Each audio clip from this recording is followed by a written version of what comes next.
mon livre, c'est les 12 sagesses des arbres. Et un petit peu, dans ce livre, j'ai eu envie de partager comment les arbres nous aident à vivre, tout simplement. Comment ils peuvent nous inspirer par leur façon d'être et leur façon eux-mêmes de vivre, de survivre, de guérir, etc. Leur rythme, etc. Et c'est ce moment qu'on va vivre ensemble, ces 50 minutes, ça sera en gros 4 parties. Une première partie où je vais vous raconter d'où vient tout ça, pourquoi j'emmène des gens dans la nature se ressourcer dans des randos lyriques. J'en ai fait une hier justement à Besançon, pour ça que je n'ai pas pu venir en faire une ici. Voilà, je fais ça tous les week-ends depuis quelques mois maintenant, depuis quelques années. Voilà, qu'est-ce qui m'a amené à avoir envie de partager de façon aussi intense ce que les arbres nous offrent, ce qu'ils sont, et même la philosophie, voire la métaphysique qui se cache derrière leur présence. Donc une première partie où je raconterai ce cheminement, parce que je crois que ça a son importance pour la suite. Une deuxième partie où ce sera très concrètement les arbres eux-mêmes. Ben voilà, peut-être les observations que vous aurez faites, quel est mon regard par rapport à ça, et peut-être que ça vous parlera pour certains aspects. Donc une deuxième partie, concrètement, voilà, des façons de vivre des arbres. Troisième partie, pour moi le noyau du pourquoi et comment j'ai compris la façon dont les arbres sont si utiles et si importants de par ce qu'ils sont. Et ça, j'en parlerai, c'est vraiment le noyau de ce que j'ai envie de partager, et que j'ai appris notamment chez des peuples premiers, comme les Amérindiens au Québec, chez les Wendat-Hurons. Ça, je vais en parler dans la première partie, comment j'ai atterri chez eux. Et puis une dernière partie interactive. Là, je vous vois un peu pâlir, mais il se trouve que je suis forestier, mais je suis aussi chanteur d'opéra. Et donc, vous allez comprendre ce que c'est aussi un petit peu une rando lyrique, et comment je fais de la sylvothérapie en y mettant du chant dessus. Ça devient de la sylvoithérapie. On fera un petit moment, si vous avez envie, ceux qui ont envie, pour partager un moment interactif ensemble. Si vous avez des questions ensuite, ce sera le moment. Et puis, j'ai un petit film de 10 minutes qui illustrera ce que sont les randos lyriques, la sylvoithérapie. C'est un film que le réalisateur Olivier Depardet a eu la gentillesse de faire avec moi, qui dure 10 minutes. En forêt du Gavre, puisque je vis à Nantes en ce moment, donc c'est dans la région nantaise, à 30 km. Donc voilà, je vous raconte un petit peu ce parcours et ce qui m'amène à vivre ces merveilleux partages dans celui d'aujourd'hui.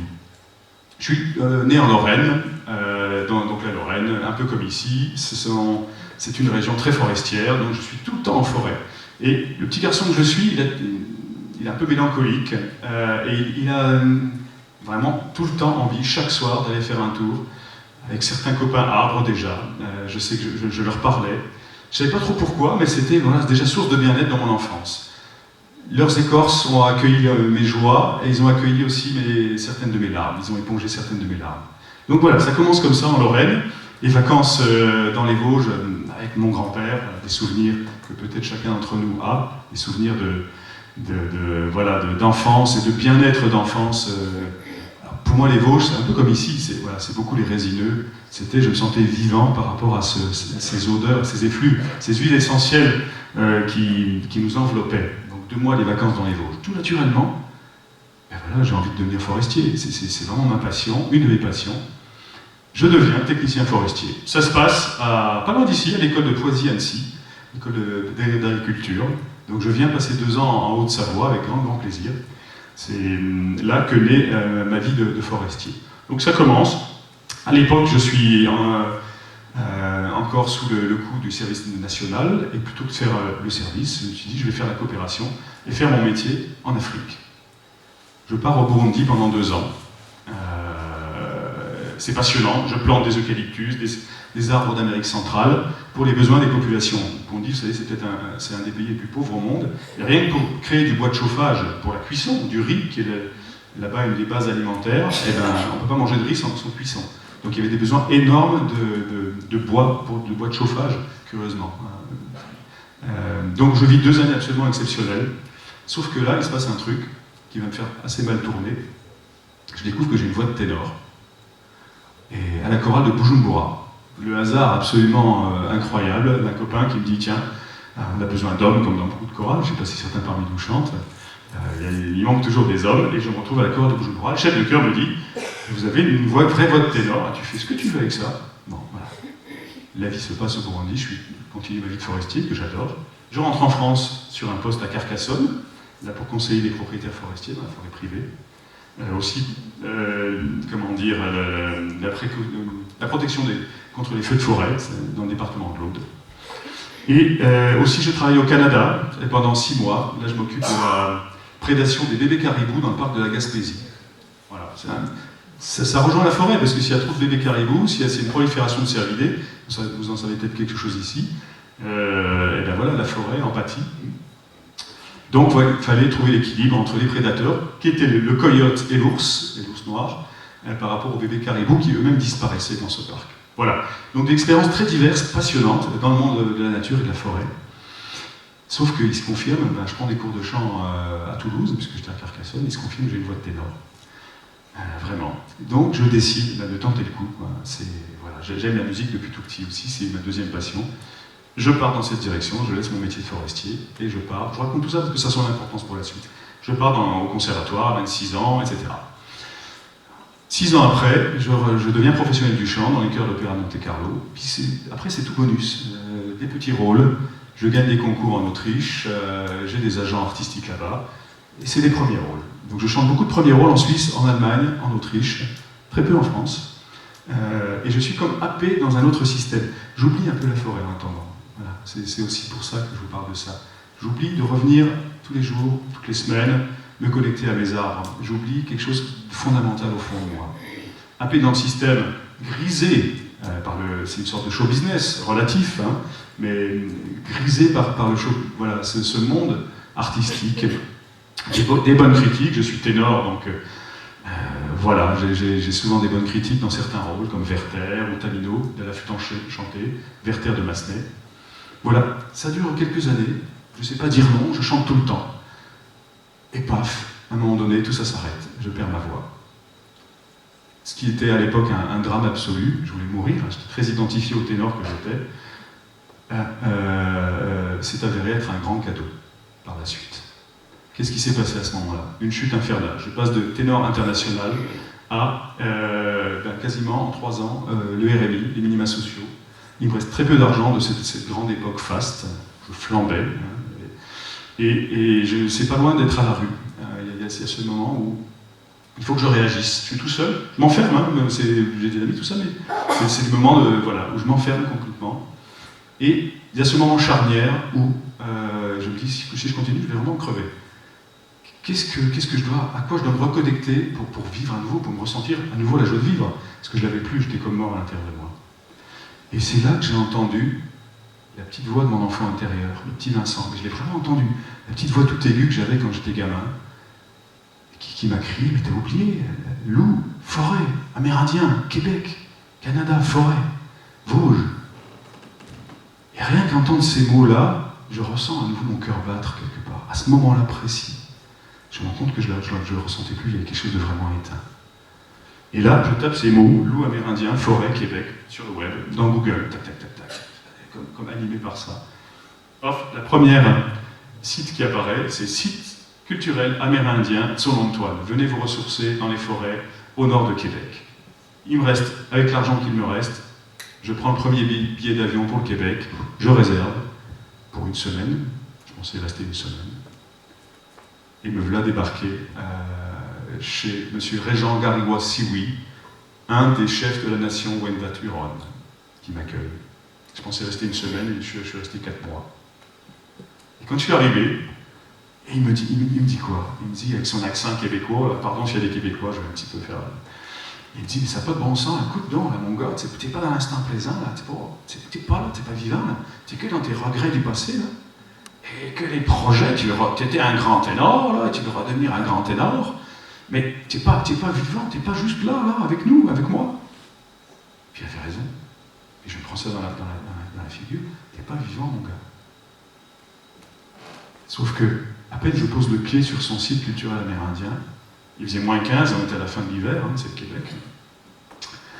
Et à peine je pose le pied, j'entends ces chiens à moitié loups, des huskies, mais croisés, voilà, c'est toujours un peu mystérieux, qui hurle, et surtout je suis alors happé, embaumé par l'odeur de la résine des épinettes et des sapins du Québec. Mais comme mes Vosges d'enfance, mais décuplés, mais au 10 millième. Et là je sais que voilà, je me ressens encore plus vivant, ça continue, la vie me regagne. Je sais que je suis au bon endroit. Sauf que pendant une semaine, je me dis, voilà, j'avais un agent artistique à New York, j'auditionne, tant que je suis en Amérique du Nord, voilà, je reste une semaine là, je me requinque, ma voix était à peu près revenue, et puis je pars à New York pour auditionner. Et ça s'est pas passé du tout comme ça, c'était pas du tout prêt, évidemment. Et je suis resté pendant 4 mois donc, sur ce site amérindien. Donc une montagne que ce chef s'est racheté, quand on y pense c'est quand même un comble, hein, il s'est racheté un territoire, pour pouvoir accueillir des gens comme moi, un peu en détresse, et pas seulement, des enfants de classe de Montréal, un peu déconnectés aussi de la nature, et qui venaient rencontrer la sagesse amérindienne. Et petit à petit, il m'a confié une de ses chiennes louves, il m'a dit, tous les jours, tu vas aller dans le bois, te promener, et t'asseoir au pied d'un arbre, et avec Nanook, voilà. Et petit à petit, tu vas revenir juste dans l'instant présent, et tu vas réapprendre voilà, cet espace-là, c'est le vivant en toi, d'une certaine manière. C'est ce qui s'est passé, petit à petit, les forces, je les ai senties en moi, revenir. Ça n'a pas été facile, hein, il y a eu des allers-retours, et puis des rituels amérindiens, comme à la fin de ce voyage, ces 4 mois, un rituel de quête de vision, peut-être que vous connaissez ça, c'est un jeûne total de 4 jours, boisson, nourriture. Et dans une petite hutte que je m'étais construite à 3 km de son site, donc au milieu de la forêt, il y a des loups, il y a des ours, hein, c'est une nature assez sauvage. On est à 500 mètres du parc de la vallée de la Jacques-Cartier, pour ceux qui connaissent, pas très loin de Québec au nord. Donc me voilà à dormir tous les soirs dans ma hutte. Voilà, j'avais pris plein de bouquins, je pensais m'ennuyer. J'avais mangé, mais alors j'avais le ventre remontant. J'avais bu et mangé, mais c'était incroyable. Donc le premier jour, mais je me rendais compte qu'il fallait que je fasse un feu pour échapper aux moustiques. C'était en plein juin, c'était à la fin de ce séjour. Donc rentrer dans la fumée. La tâche, c'était d'entretenir un feu en permanence pour ne pas se faire attaquer par les moustiques en permanence, justement. Mais je soufflais sur les braises le premier jour et j'avais la tête qui tournait. Mais ça n'avait pas de sens, puisque je manquais de rien encore. Et je n'avais pas encore, le jeûne n'avait pas eu son effet. C'est là que j'ai pris conscience que c'était juste des peurs. C'est les peurs qui me faisaient perdre connaissance.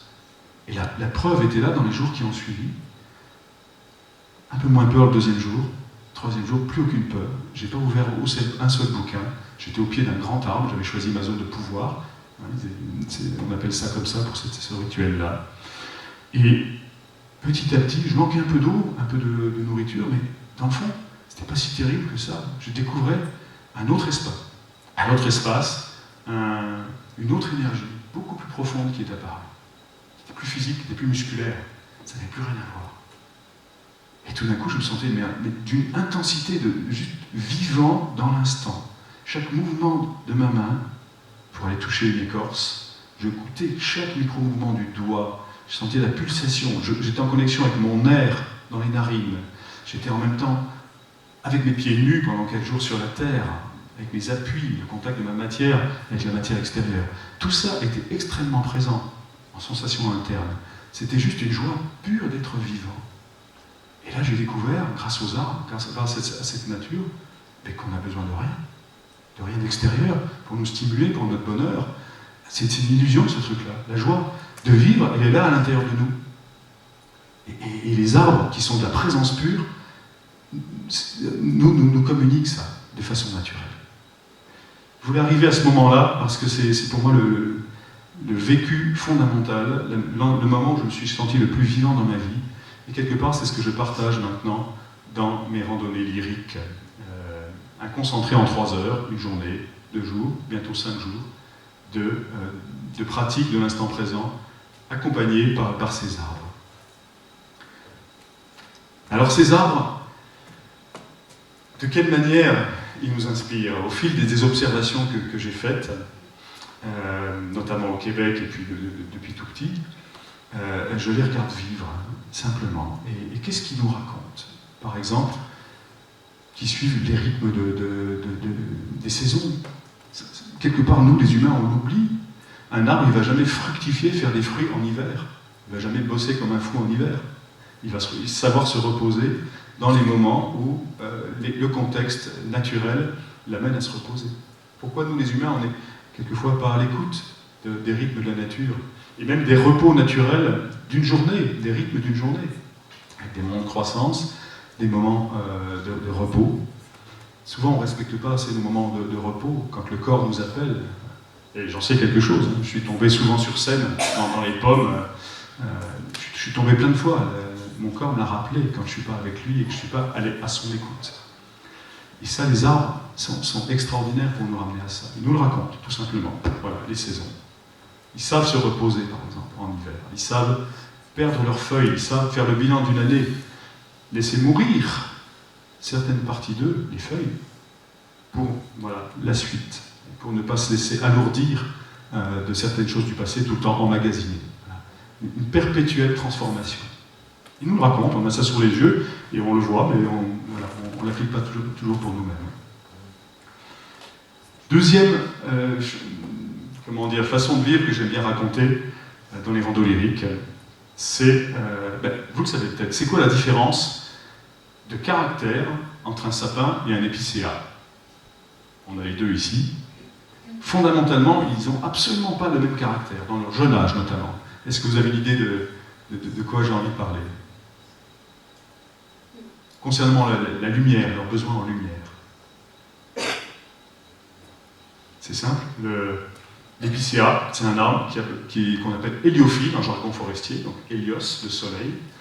Donc, dans son jeune âge, il va avoir besoin d'éclaircies pour être à son optimum. Et il va grandir, il va rechercher la lumière très vite. Tac. Le sapin, par contre, lui, il va avoir besoin d'être protégé plus longtemps. Il va avoir besoin d'ombre. On appelle ça un arbre sciaphile. Il va avoir besoin de temps, d'avoir ses parents plus longtemps autour de lui. Il va avoir besoin de construire une racine profonde, ce qu'on appelle une racine en pivot, voilà, qui fait que les sapins sont plus résistants finalement au vent que les épicéas. Alors que l'épicéa, qui va cracher très vite, il va faire des racines qu'on appelle traçantes, qui sont plutôt comme ceci, horizontales. C'est pour ça qu'on trébuche sur les racines d'épicéa sur les chemins. Vous trébucherez rarement sur les racines de sapin sur les chemins. Voilà, c'est pas du tout le même ancrage. Et j'aime bien raconter ça parce que, au même âge, par exemple à 10 ans, un sapin il fera cette hauteur-là, un épicéa, il sera 2 fois plus grand. Si le sapin il se disait, mince, je me compare aux autres, je vais moins vite, comme peut-être nous on fait de temps en temps, en se comparant aux autres, dans quel domaine on était moins vite que les autres. Voilà. Le sapin, il s'en fout, il sait que c'est son caractère de sapin qui va avoir vraiment besoin de ce temps. À la moitié de son âge, il va rattraper, vers 50 ans, il va rattraper en hauteur l'épicéa. Et au bout du compte, ce seront les mêmes forces de la nature. J'aime bien raconter ça parce que voilà, encore, il nous raconte que dans la nature, les arbres ont chacun leur tempo, leur place, leur rythme. À nous d'entendre ça aussi. Si vous êtes de caractère sapin, accueillez-le comme quelque chose de ce temps dont vous avez besoin, dans tel ou tel domaine. C'est pas global, hein. Moi je me sens sapin dans certains domaines et je me sens épicéa dans d'autres. Mais voilà, tout ça est ok et normal. Je raconte souvent ça aux enfants que je vois qui n'ont pas le même rythme que les autres, qui ne suivent pas de la même manière. T'es un petit sapin, c'est ok. Un autre exemple, pour que nos arbres nous racontent, la façon, quand ils sont blessés, vous avez peut-être vu, ces arbres qui font des fourches. Ça arrive souvent, notamment les érables, les frênes. La plupart des arbres, vous voyez des fourches à un moment donné. Qu'est-ce qui s'est passé d'après vous? Pourquoi il n'est pas parti tout droit comme un tronc, tout simple? Quelle est la blessure qui est arrivée? Pardon? Voilà, il s'adapte au sommet, le bourgeon terminal, qui a été, soit, si c'est assez bas, abruti par les cervidés, ils raffolent les cerfs ou les chevreuils, des petits plants d'arbres et des bourgeons, le bourgeon terminal, c'est vraiment le meilleur. Ou, si c'est un peu plus haut, si vous voyez une fourche plus haut, c'est souvent le gel, à un moment donné, qui a attaqué ce bourgeon terminal. Et l'arbre, qu'est-ce qu'il fait? Il ne se dit pas, oh là là, ça y est, c'est vraiment mon bourgeon qui va vers la lumière, le plus haut, le plus vite. Il ne se dit pas, mince, voilà, qu'est-ce que je fais? Je suis blessé. Non, tout de suite, la sève est là, elle va monter, et les bourgeons latéraux, juste à côté, vont prendre le relais. C'est pour ça que vous avez cette forme en fourche. Une fourche parfaitement symétrique pour les érables et les frênes, parce que les bourgeons sont ce qu'on appelle opposés, complètement au même endroit. Alors que pour les hêtres, par exemple, ils sont alternés, un bourgeon là et un autre de l'autre côté, etc. Vous aurez moins souvent des fourches parfaites chez les hêtres. Voilà des exemples d'adaptabilité, il y en a beaucoup, et j'ai envie de terminer par un que je trouve fondamental, que je raconte toujours aussi dans mes randos lyriques. C'est, ben voilà, un arbre qui est complètement coupé, abattu. Qu'est-ce qui se passe? Vous avez vu certains des arbres, comment ils réagissent? Ils rejettent. Certains arbres, ils rejettent. D'autres pas tous. Hein. Souvent les résineux, c'est compliqué, ils n'ont pas cette aptitude-là. Mais la plupart, des châtaigniers, des chênes, souvent, ont la faculté de rejeter. C'est quoi les rejets? C'est l'arbre est coupé, voilà, abattu, mort sauf la souche. Tout d'un coup, le printemps suivant, à l'endroit où est la sève, des petits bourgeons vont pouvoir naître à la périphérie, comme ceci. Et il va pouvoir voilà, créer 2, 3, 4, 5, 6 tiges, c'est plus des troncs uniques, qui vont se développer et qui vont avoir une croissance exponentielle. Ça, c'est extraordinaire. Si cet arbre était resté attaché au tronc qu'il était, ben voilà, il ne se passe rien. Et il décide de repartir vers l'inconnu et la diversité. Et ce que les forestiers savent, parce que ça s'appelle la sylviculture du taillis, on le fait volontairement, c'est que la croissance des tiges qui sont issues comme ceci d'un abattage, qui viennent de la souche, est presque 2 fois plus grande que s'il était resté un tronc, simplement. Donc voilà, résilience. Comment ça peut résonner chez nous? Est-ce qu'on n'a pas été à un moment donné abattu dans notre vie, avoir l'impression même qu'on est mort? Et pour donner l'exemple avec ce que j'ai vécu, j'étais un ténor international, j'étais juste ça, juste un tronc. Puis voilà, je suis tombé. Vraiment, ce sentiment d'être abattu. Tant que je m'accrochais à ce ténor d'avant, j'essayais de le réanimer, j'ai fait les auditions, ça ne marchait pas, je restais accroché à ce qui était mort. Et puis à un moment donné, j'ai décidé de laisser la vie s'ouvrir, et tout d'un coup, un éditeur est venu à moi, j'ai écrit des livres, j'ai commencé à faire des conférences, j'ai commencé à partager par des cours de chant à l'université de Strasbourg, j'ai commencé à créer les randos lyriques. C'est venu à moi naturellement. Je me suis ouvert à cet inconnu et à toutes ces tiges, tous ces domaines de la vie que je ne soupçonnais même pas avant d'être tombé en tant que tronc ténor. Peut-être que ça peut résonner pour vos moments à vous et vos transformations, vos changements à vous. J'ai envie de venir, je ne sais pas au niveau du timing du tout où est-ce qu'on en est. J'ai envie justement de venir à, pour moi, ce qui est l'essentiel de ce que les arbres ont à nous raconter, au-delà de leur façon de vivre. C'est... Comment vous dire? Qu'est-ce qui est vivant dans un arbre? Qu'est-ce qui est vivant dans un tronc? Pour résumer, voilà, évidemment les feuilles et ça. Mais quelle est la partie vivante dans un tronc? La sève. La sève, absolument. Et elle se situe où? Dans le tronc. À l'extérieur. La résine. Entre l'écorce et la... Non, pas la résine. Ça, c'est propre aux résineux, c'est différent de la sève. Mais effectivement, elle est à la périphérie.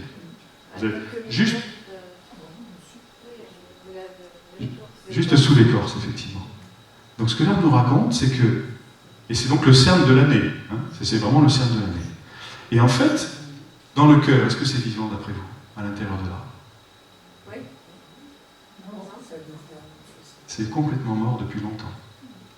La partie vivante de l'arbre, c'est vraiment uniquement le cerne de l'année et un petit peu la petite couche.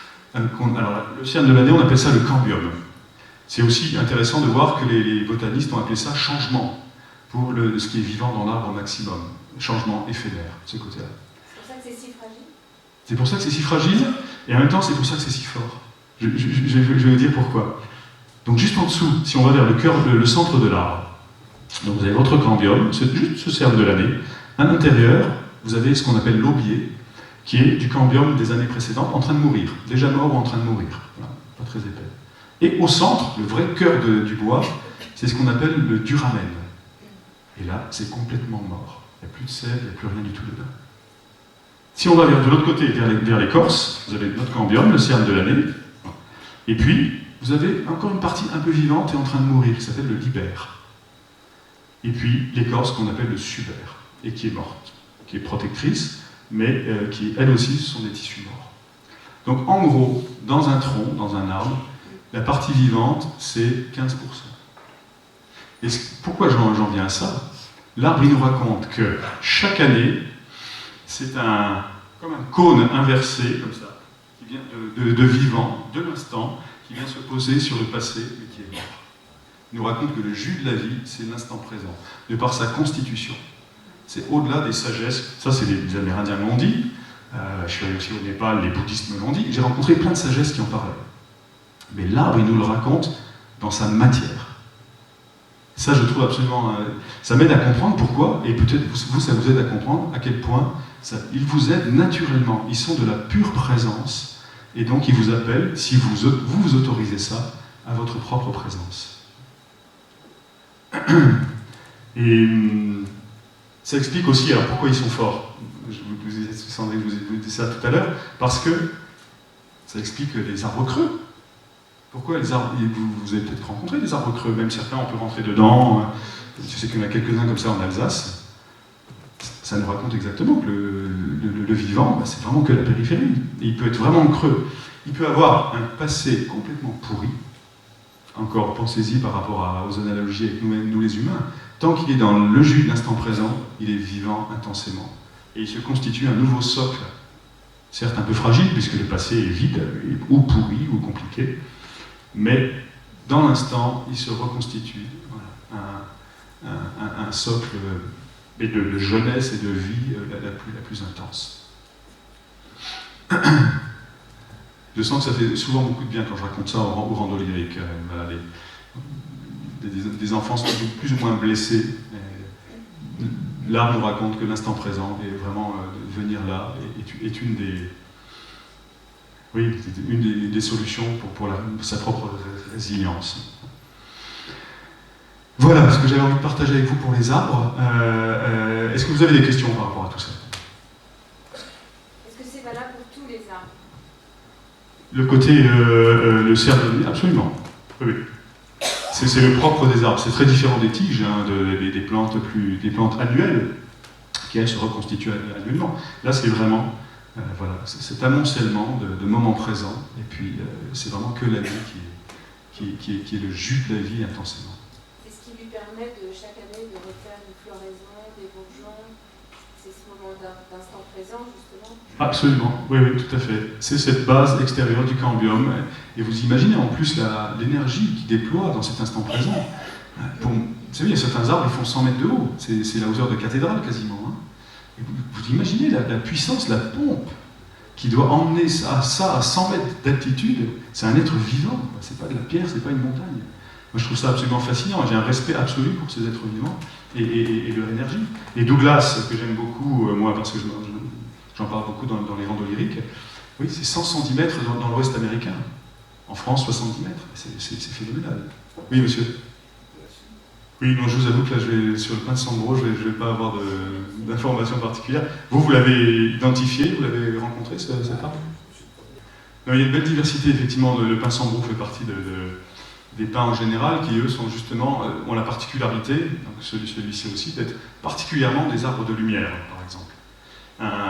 Les pins sambro comme les autres, pins sylvestres, il faut forcément, les sylviculteurs doivent les dégager pour leur permettre l'accès à la lumière très tôt, sinon ils vont végéter. C'est vraiment le contraire des sapins et des arbres d'ombre. Certains de ces arbres ont 6 siècles.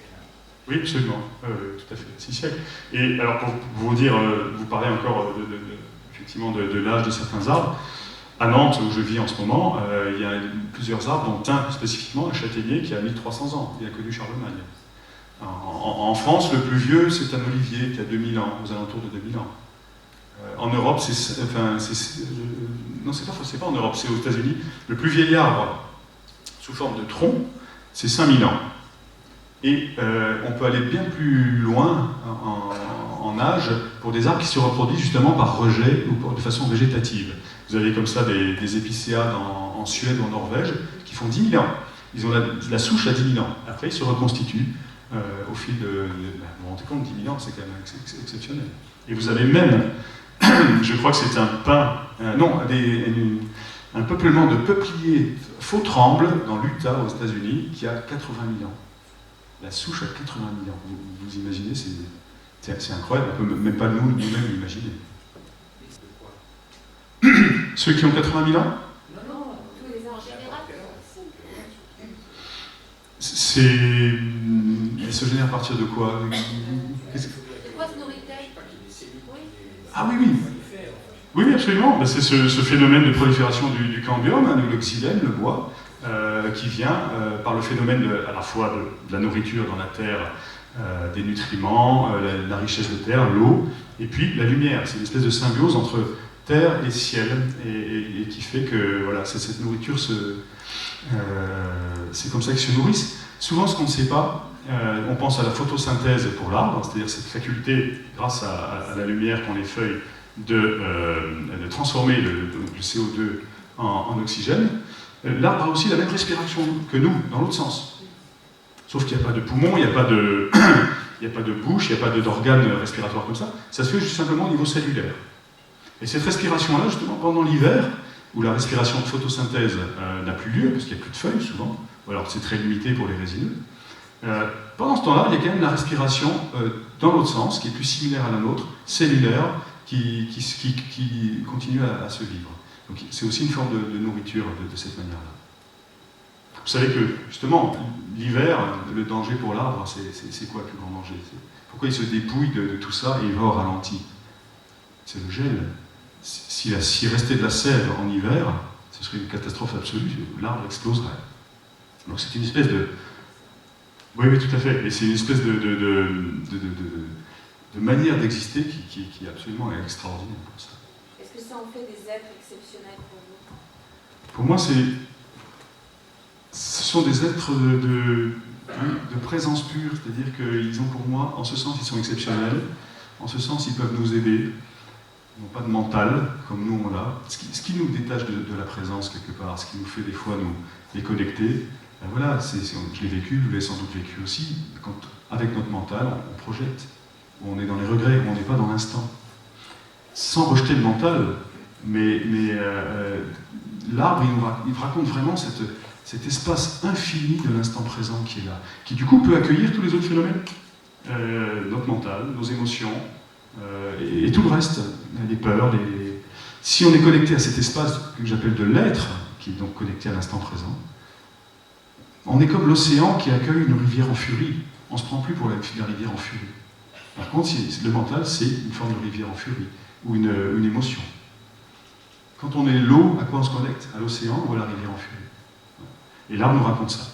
L'instant présent, c'est cet espace fondamental, c'est l'océan, où c'est l'immense espace qui peut accueillir les autres. Et du coup, on n'est plus embarqué. J'ai perdu une deuxième fois ma voix il y a 3 ans. C'était plus grave d'ailleurs, j'ai dû me faire opérer. C'était ok, ouais, chouette, qu'est-ce que je vais apprendre? Il y a encore un truc que je n'ai pas compris, qu'est-ce que je vais apprendre? Je suis allé à l'opération, même en me disant, bon, je suis même prêt à plus reparler, je vivrai autrement. Alors que la première fois, je voulais mourir, et c'était bien moins grave. C'est-à-dire quoi, cet espace-là m'a permis de ne plus avoir le nez sur mon émotion, sur ma peur, sur la peur de perdre, et du coup, il y a eu ça, je dis pas, il y a eu des moments, des peurs, mais il y a un autre accueil de ce qui se passe en moi, quelque part. Les arbres vous ont sauvé la vie? Oui, les arbres ont sauvé la vie, absolument. C'est vraiment ça. Oui. Et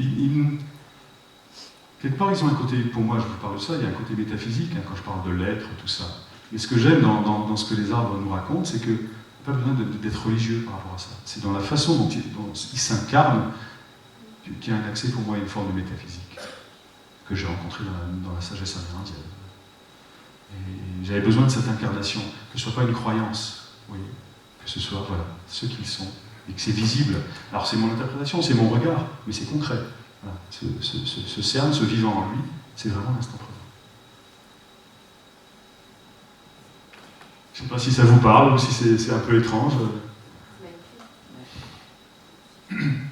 C'est que ça a changé, ça a bouleversé ma vie et c'est un moteur pour partager ça le plus possible. Dans la nature, c'est encore mieux. Là, voilà, en pratiquant. D'ailleurs, justement, non, je vous en prie. Mais là, vous veniez dans votre matière, vous veniez, et c'est ça, vous venez dans l'instant par la sensorialité. Et là, on se sent vivant. Et c'est peut-être vous avez goûté à cette joie pure juste d'être vivant. Et qui fait que vraiment, on n'a plus besoin de stimuli extérieurs. Tant mieux si la vie est généreuse. Tant mieux si elle donne des belles choses. Mais ok, du coup, on reste calme quand même. C'est plus l'euphorie de... Et puis, s'il se passe des pépins, et bien voilà, qu'est-ce que je vais apprendre de ça? Comment je vais encore devenir un meilleur être humain? Comment je vais être plus patient? Comment je vais plus m'occuper de moi? Souvent, on ne s'occupe pas assez de soi. Souvent, on ne s'aime pas assez. Je crois que les arts peuvent nous aider à nous aimer, avec nos défauts, justement, à accueillir même les choses qu'on n'aime pas en soi. Et ça voilà, pareil, les arbres nous racontent ça. Alors, ça va un peu loin, mais je l'ai ressenti profondément. Les arbres et d'autres, effectivement. Je ne parle pas j'ai fait des thérapies. J'invite dans mon livre notamment à des exercices pratiques de méditation, de respiration avec les arbres. C'est aussi de la pratique. Mais de par ce qu'ils sont simplement, voilà, ils proposent un possible dans cette direction-là. Ils sont l'instant présent, les arbres. Il y a un truc, oui, mais c'est ça, mais je crois qu'il faut conclure d'ailleurs. Hein, j'ai envie de proposer une petite pratique, un petit peu, d'une sorte on n'a pas pu le faire dans la montagne malheureusement, mais voilà, une sorte de 2 minutes de rando lyrique, c'est-à-dire comment, en promenade dans les forêts, en se connectant aux arbres, il y a 5 stations sensorielles où j'invite à ouvrir le goût, l'odorat, etc. Et à partir de ça, c'est ouvrir sa vibration sonore. Et petit à petit, avec chaque groupe, on chante de l'opéra, voire des improvisations. Je viens de plus en plus vers la liberté.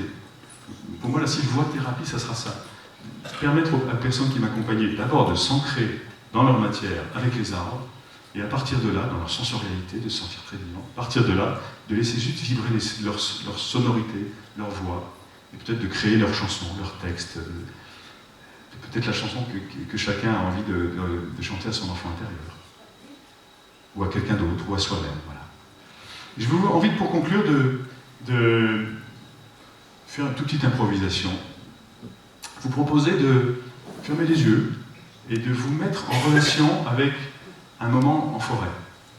Peut-être qui s'est passé pendant ces rencontres, ou dans votre enfance, ou voilà, choisissez exactement, ou avec un arbre. Voilà, venez en relation sensorielle avec un moment qui a été un moment de joie, de bonheur, avec un arbre ou dans une forêt. Et je vous invite à sentir l'odeur de cet arbre, à sentir l'odeur de l'humus autour, à vous connecter à cette sensorialité profonde. De laisser grandir ça en vous. Et puis dès que vous êtes bien connecté à ça, de sentir votre respiration en même temps, très présente dans vos narines, ce que j'appelle le nafnat dans mon livre. Narine, air frais, narine, air tiède. L'air est un peu plus frais quand il rentre, il vient de l'extérieur. Il est un peu plus tiède quand il est sorti de vos poumons. Voilà, venez avec ça. Sentez votre arbre. Et je vous proposais simplement de faire un de c'est trop bon d'être là. De faire un son, mais pas un son pour faire un son, mais vraiment allez-y, cherchez, racontez-moi le bien que ça vous fait d'être en connexion avec votre arbre. Voilà, nourrissez-le, on continue.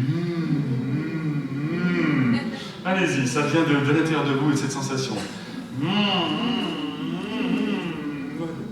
C'est le moment de chercher ça. Voilà, laissez-le sortir. C'est comme ça que vous aimez votre âme, vraiment, c'est dans tous les résonateurs, le masque qu'on appelle dans la technique italienne, hein, c'est vraiment la masque, elle a.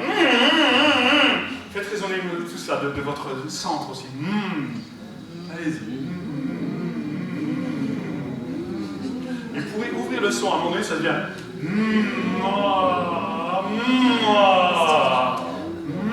À vous. On est assez nombreux pour faire un chœur. Avec moi. Avec votre arbre.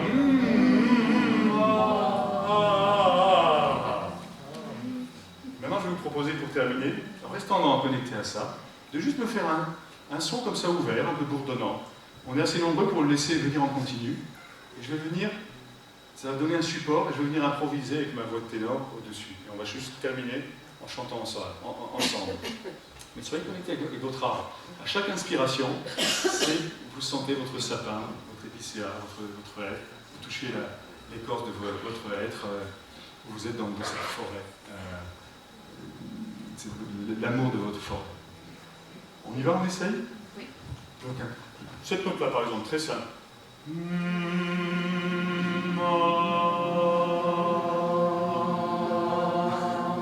allez-y, on continue. On va tenir ça pendant 2 minutes.